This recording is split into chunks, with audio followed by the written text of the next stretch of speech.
Hey guys, welcome to That Florida Feeling. How is everybody today? I'm cold, and it snowed in Florida. It didn't snow a little bit, it snowed a lot. It snowed 9 inches in the panhandle. What has happened? Why? Hell literally froze over. 9 inches in the panhandle? I'm one of the few people that knows it actually iced and snowed in Florida back in 2014. But to say that it snowed more in Florida than it did in Alaska in one day is insane. But it was pretty. I was getting updates from one of our friends, his family in Pace, and it was beautiful, gorgeous, cold looking, but it's insane that that was Florida. I hope everybody's had a good week. If you haven't checked out the social medias for the podcast, please do. We have fun on the YouTube stuff. There's some interesting shorts over there, especially me roaming around Florida. Also, check out the Facebook page and group. Lots of memes, lots of snow memes currently.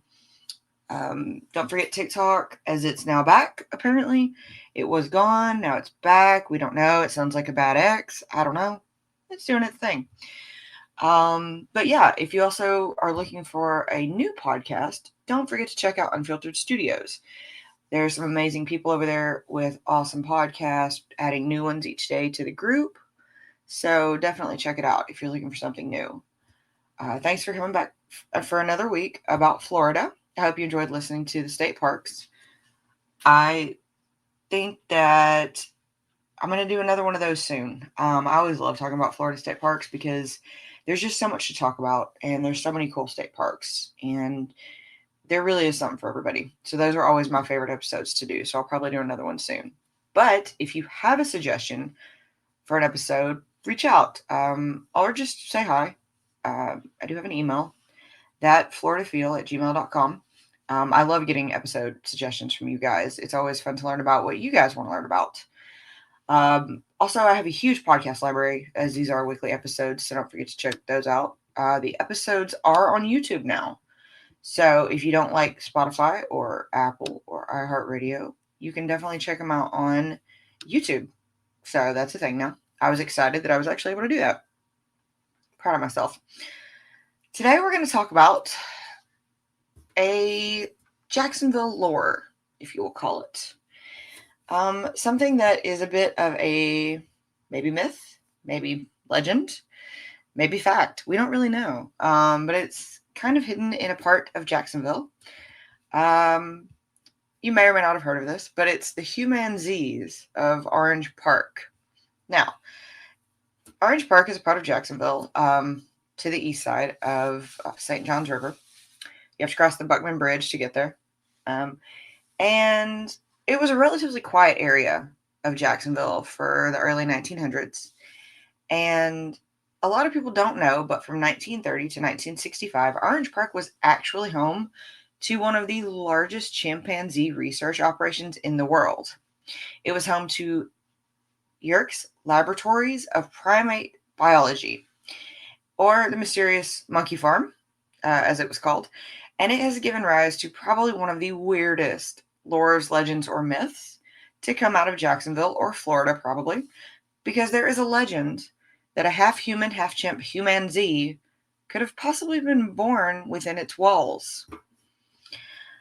So, where did this come from? Well, let's talk about the laboratory first. The laboratory is actually located off Kingsley Avenue, which is about 2 miles from Orange Park's riverfront. And it was Rockefeller Medical and Professional Center.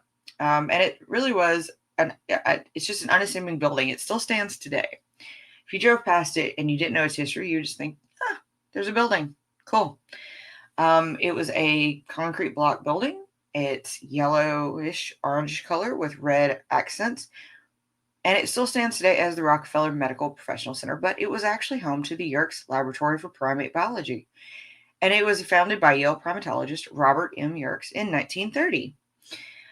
And he did so because Orange Park was a relatively quiet area. He could research without bothering anybody. And locals really viewed this at the time as kind of weird, kind of an air of mystery. In fact, Florida Times Union columnist Bill Foley wrote that it inspired dark and deep speculation, much wild exaggeration, and tall tales shamelessly told around thousands of campfires. Because more people had campfires back in the 1930s, as you wouldn't have set your neighbor's house on fire and it wasn't so close. Now, it's kind of a forgotten history and one that's not really talked about, but it's a very interesting history. The Yerkes Laboratory has entered the realm of Florida legend, and that is literally because of an unorthodox experiment that occurred within its walls. According to the legend, Yerkes scientists engaged in a wildly unethical experiment that saw the birth of a living, breathing Humanzee, which would be a half human, half chimp hybrid. And of course, as the story goes, sadly, shortly thereafter, they realized what a horrible mistake they had done, and they had to get rid of this half human, half chimp. And they only left behind a legend. Now, the actual version comes from Dr. Gordon Gallup, a respected psychologist professor at University of Albany, who, of course, has an interest in hybrid creatures. And he, for more than 20 years, has been relating the story of how he learned about the Orange Park Humanzee. And this is where I found what he said to someone. He said, well, I had a former colleague who passed away quite a while ago, who actually happened to be at the Orange Park laboratory when this supposed experiment took place. According to the rumor, a female chimpanzee who was in heat was artificially inseminated with human DNA from an obviously undisclosed source. And 9 months later, gestation for pregnancy in chimps and humans is actually about the same. It gave birth to a live baby. Within a week or so, the birth of the hybrid was decided to euthanize the infant because all the profound social, psychological, and religious repercussions. So, this is crazy. So when I obviously read about this, I knew I had to talk to y'all about this on the podcast. So, is it plausible? Is it existingly terrifying? Did it happen? Could it happen? I mean, plausibly. So let's take a look at inside the actual laboratory. So the Yerkes laboratory obviously was real. Robert M. Yerkes was a psychobiologist from Yale University with an interest in primate intelligence. He built the place to actually raise and study captive chimpanzees. And he actually chose Orange Park as a location due to its warm climate, cheap land at the time, and relatively easy transportation to New Haven via train and ship at the time. The property was actually comprised of 182 acres at that time. Only 10 acres were actually ever developed into buildings to actually study the chimpanzees. Now, Yerkes and his staff actually pioneered the care and breeding of captive chimpanzees to show that the population could be bred, kept healthy, and studied in Florida. And this comes from Dr. Donald Dewsbury, Professor Emeritus of Psychology at the University of Florida, and author of the book Monkey Farm, who actually wrote a book, Monkey Farm, A History of Yerkes Laboratory of Primate Biology. I feel I have to give sources on this because this is such a weird topic. And he actually wrote, they believe that such research would improve the understanding of our nearest relatives, that such knowledge could improve human condition. And it's very strange because you can still see this building. And it looks like a normal building. Now, the facility originally the Yale Laboratories of Primate Biology was renamed for Yerkes after he retired in 1941. And of course, it continued on after his retirement. It originally started with 4 chimps.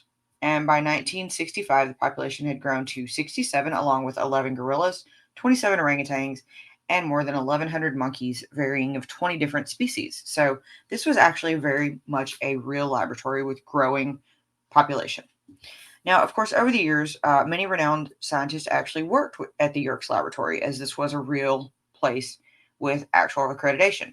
Henry Neeson, Carl Lashley, and Kenneth Spence all worked there. The research that was done there was very serious and was actually groundbreaking at the time. Some leading scientists were attracted to Orange Park. One, Roger Sperry, went on to win a Nobel Prize in Medicine and Physiology, who also worked at the laboratory. And what's funny is one of the actual buildings at the laboratory is actually a health food store now. The former caretaker's home is now a health food store that used to sit on the laboratory property. Now, the laboratory, of course, kept its distance from the Orange Park community. And in 1930, Yerkes himself actually wrote, "It's true we do not court publicity. Far too often it results in misunderstanding, unenlightened criticism, or worse, ridicule." And he probably wasn't wrong. The faculty did periodically host visitors and school trips, and staff sometimes would take the apes around town. Yerkes himself could occasionally be seen driving to the post office with his favorite chimp, Judy, in the passenger seat. So, I mean, it was no secret that it was there, and that chimps were in Orange Park. So that wasn't the secret part. And of course, Orange Park was chosen because it was relatively farmland at the time, or just not. It was outside of Jacksonville. And the Orange Park Research Station kind of became obsolete when the federal government decided to fund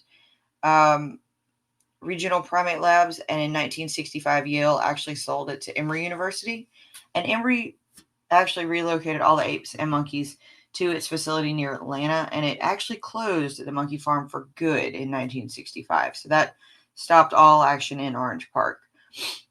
Developer Marvin Willett purchased the property and actually turned all of the 172 acres that are still wooded into the Foxwood residential subdivision that still exists today. That was the part that obviously did not get, that they didn't do anything with, other than through the few buildings that they studied the apes in. And usually in the demolition-happy Northeast Florida, though, somehow the old lab caretaker buildings remain standing. They're an office park now, and businesses actually operate today. Of course, the caretaker's house is now Granary, which is a health food shop that you can actually shop in Orange Park. So it's really strange, though, to see that, and I've driven past this, and I had absolutely no idea that the history of this existed. And of course, it's really strange. The story of the supposed Humanzee experiment in Yerkes' laboratory, of course, has some company in this sphere of weird science. And of course, experiments do happen. We know that. Of course, during the 1920s, Soviet biologist Ilya Ivanov conducted unsuccessful experiments in creating the same kind of experiments. Didn't actually happen, though. Of course, his was for an unstoppable ape man army for Stalin. Okay, that's a good one. And of course, news stories from the 1980s claimed experiments occurred in China with the same kind of idea before the Cultural Revolution in the 1960s. It also occurred in China. I mean, China's apparently done a lot of this in the research that I found. But of course, stories like this tend to capture our imaginations. Could you grow a population of half humans, half chimps? Who knows? And of course, there was the chimp Oliver in the 1970s. He had an unusual appearance and behavior that people thought was very human-like. And I did look up a picture of Oliver. Oliver had he did do a lot of human-like things. He was originally from the Congo. Oliver was brought by the handlers Frank and Janet Berger. He had some odd traits. And of course, Oliver did capture the attention of Dr. Gordon Gallup, the psychologist who actually also talked about Yerkes' Humanzee experiment, the one I quoted above a minute ago. And he felt the strange ape might just be a human-chimp hybrid as well. And Dr. Gallup was quoted as saying, when I first saw Oliver, he showed a lot of very peculiar, seemingly human-like characteristics. For instance, he preferred to walk upright on 2 feet. He had a flat, human-like nose and lips, and he preferred to use his hands, such as a human would. So, apparently, Oliver inspired, a lot of people to be very fascinated with the idea that it could happen for decades. But of course, in 1996, genetics brought the truth out about Oliver. They did get a set of his DNA and looked at his chromosomes. So offsprings inherited half their chromosomes for Oliver from, so when you have, I'm going to go scientific on you guys for a second. So offsprings tend to inherit half their chromosomes from each parent. So if you have a kid, half comes from the mom, half comes from the dad. Chimpanzees have 48 chromosomes. Humans only have 46, meaning that a Humanzee would have around 47. It would split the difference. Oliver did have the full 48, so he was a normal chimp. He was very strange. He might have been a mutant chimp. He might have even just picked up a lot of human similarities due to the fact that he'd been around humans a lot, but he was not a Humanzee. So, people do think that it's very possible that, Humanzees could walk the earth. I actually found a lot more information on this than I thought I would. This is actually something that a lot of people really, really think is possible, and I was very surprised at that. Because hybridization is actually common in a lot of animals. A mule is probably the best example I can think of, you guys, because it's a male donkey and a female horse. So you get characteristics from both. So you get a mule. But of course, hybrids come from primates as well. A rhesus monkey and baboons.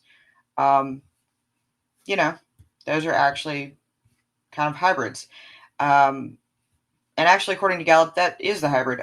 Rhesus monkeys and baboons, which are at least as different, but maybe even more different from one another than humans and chimpanzees, will interbreed and hybridize and actually also produce offspring, and they are called riboons. So hybridization happens even among hybrids. So it's very strange to see what can happen. It's, but I've always said that evolution happens in one way or another, and science does what it wants to do. Of course, Gallup, I did look up, Gallup has never, ever, ever said the name of the professor who witnessed the Yerkes experiment. He said that it was a reputable scientist of his day. And Gallup did say he doesn't know if it actually happened. He thinks it's possible, and if it ever was done, the results were made publicly available, it would be one of the most profound experiments that anybody could have imagined and have earth-shaking repercussions, which is probably why it's never been actually put out. I tend to agree with that. A lot of people are actually skeptical on it, though. I looked up a lot of people wanted to comment about these Humanzees. A lot of people are skeptical on it. One person was quoted saying, "I worked for many years in many sources, the Yale Archives at New Haven, Lab Archives in Atlanta, the Psychology Archives in Akron, and many other sources in various interviews with people who worked at the labs and others, and I have found no evidence of hybridization. If this happened, I would be interested. I just don't think so because there's absolutely no evidence. So if it did happen, they hid everything. Who knows? But it still makes its rounds in the folklore because even back in 2003, a British TV documentary took up the question, could this happen? And they came to Orange Park to talk about it. They even talked about Oliver, the one I just told you about. And this actually also aired on the Discovery Channel. But they did talk about the Yerkes Laboratory in Orange Park off of Kingsley. And of course, the documentary led to an explosion of interest in hybrids. And of course, Humanzee actually trended for a whole year on Google. Florida Union Times has actually run a couple of pieces on it. It comes up every so often. And of course, it is a very true, very fun Jacksonville legend that does make its rounds.